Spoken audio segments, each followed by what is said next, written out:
No one is talking about this. A huge defensive team staff addition this offseason has been an absolute integral piece to this Chicago Bears defense. Welcome to Bears Digest, ladies and gentlemen.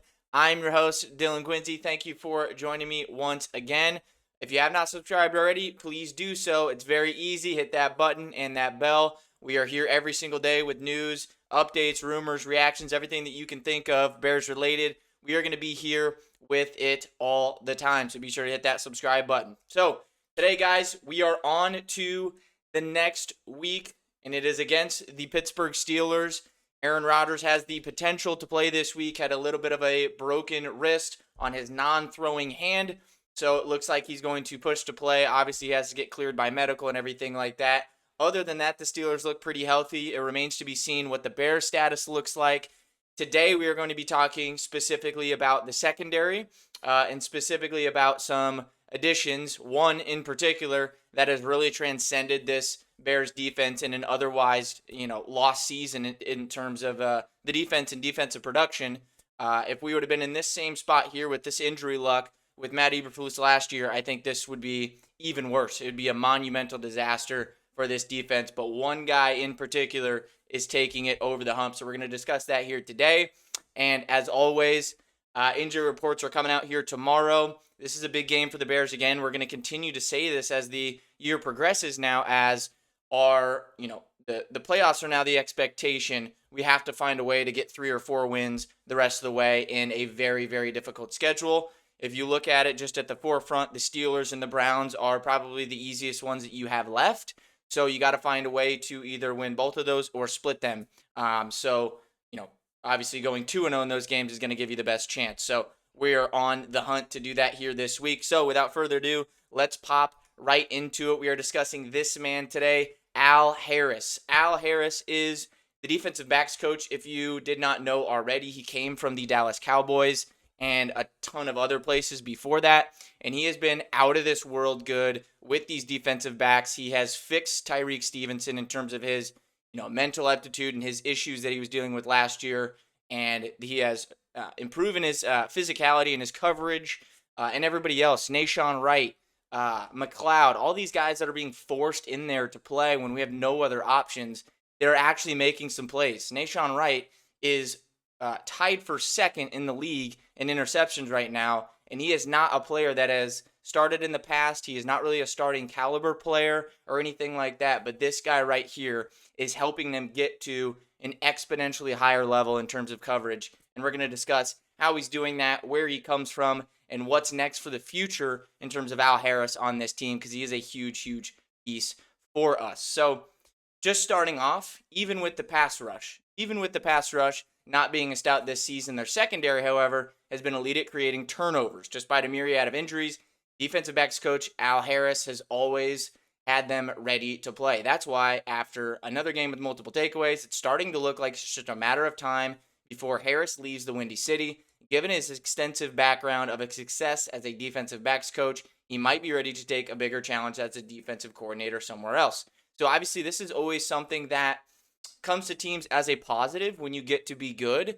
Although you don't want to lose Al Harris, and he's a big part of our future, establishing that with the roster and those secondary guys that we already have is going to be the biggest part, right? He is offloading that development, and he is getting these guys up to a standard before he leaves, and that's very important. And if he does leave, I think it'll be for a defensive coordinator position. And I think that is a perfect opportunity for him. And that's not something that we are used to with the Chicago Bears in terms of our guys finally getting poached because they're doing so well, right? We're not used to that at all. So you can only take that as a positive for the Chicago Bears in this franchise moving forward. This makes other coaches want to take on that role and be on or a part of this staff to then have their opportunities in the future so they can do what Al Harris is doing. So just going further along in this article, just a little bit more of a background. With 10 games under their belt, the Bears are leading the league in takeaways with 22, including 15 interceptions. Safety Kevin Byard III leads the league with 5 picks, followed by Tremaine Edmonds and Nashawn Wright with 4 apiece. Jaquan Brisker and Tyreek Stevenson also have 1 apiece. The Bears are plus 16 in the turnover differential battle, and this isn't much of a coincidence given the presence of Harris on the sidelines during his tenure with the Kansas City Chiefs from 2013 to 2018.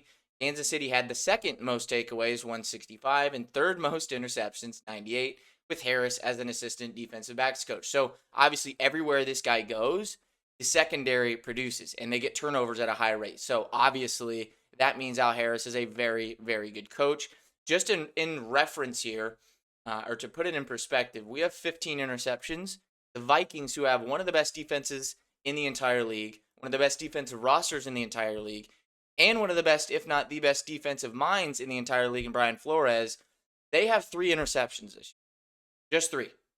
So obviously that speaks volumes to what Al Harris is capable of and what he is doing with this team.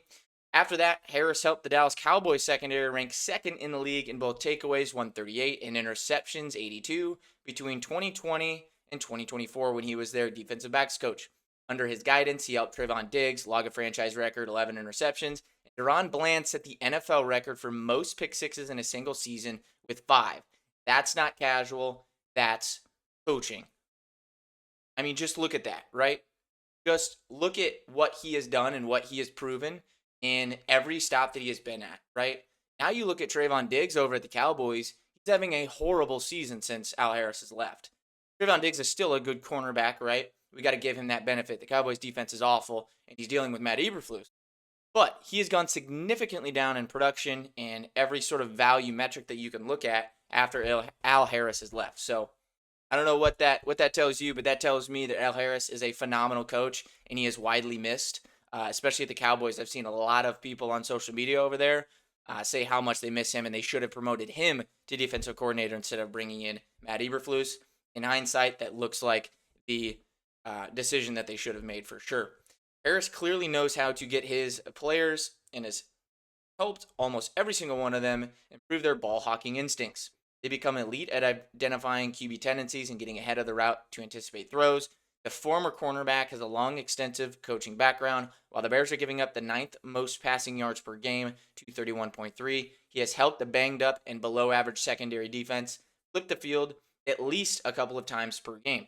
Just like we said yesterday in the game reaction video, right? Like, the defenses bend, don't break. They're not playing the greatest, but their scheme is really good, and they get takeaways when they need them. And when they do get takeaways, they tend to win every single game that they do, in which they win the turnover battle. And that's what Al Harris is great at. And the secondary is doing just that, with being depleted at the same time. They're starting Nahshon Wright, Tyreek Stevenson, and McLeod a lot of the times. Even last week, he had to play a bunch. And those guys are not starters. Tyreek is. He's probably a cornerback too, of course.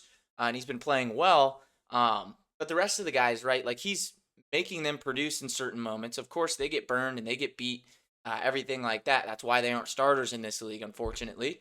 But they have made plays. And Nahshon Wright being second in the league in interceptions is pretty telling, right? He just teaches them how to ball hawk and how to get to that, part of their game and unlock that. So what does that mean going forward for the Bears? 1, Kyler Gordon, getting him back in full swing, hopefully fully healthy with multiple games going under his belt now into the future, is going to be huge. I think you talk about ball hawk, Kyler Gordon wants to be that, and I think that is going to bode very well for this defense. And hopefully we can get Kyler Gordon back this week, but we don't know yet. We'll see as the week progresses into the Steelers game, but I think if not that, we'll get him back for the Eagles game and going forward. On top of that, Jaylon Johnson. He is almost coming back. He might be back this week, but they might just err on the side of pushing him out for one more week here against the Steelers since we have a short week against the Eagles next Friday on the Black Friday game. Maybe they'll save him for that, but he is coming back soon as well. He was practicing last week. He's going to practice this week, I would imagine, in a limited fashion, and we're going to get him back soon.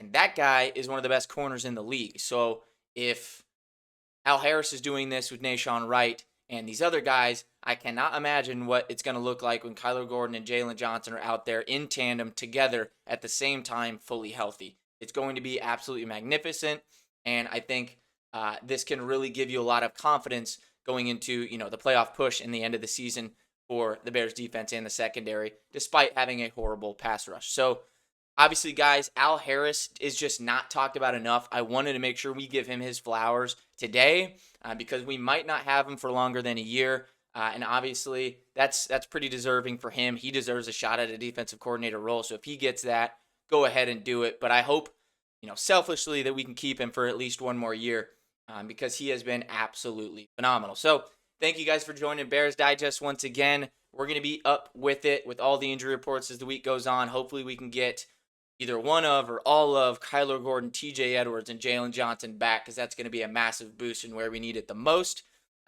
But overall, thank you guys for joining once again. And subscribe if you haven't already. As always, bear down.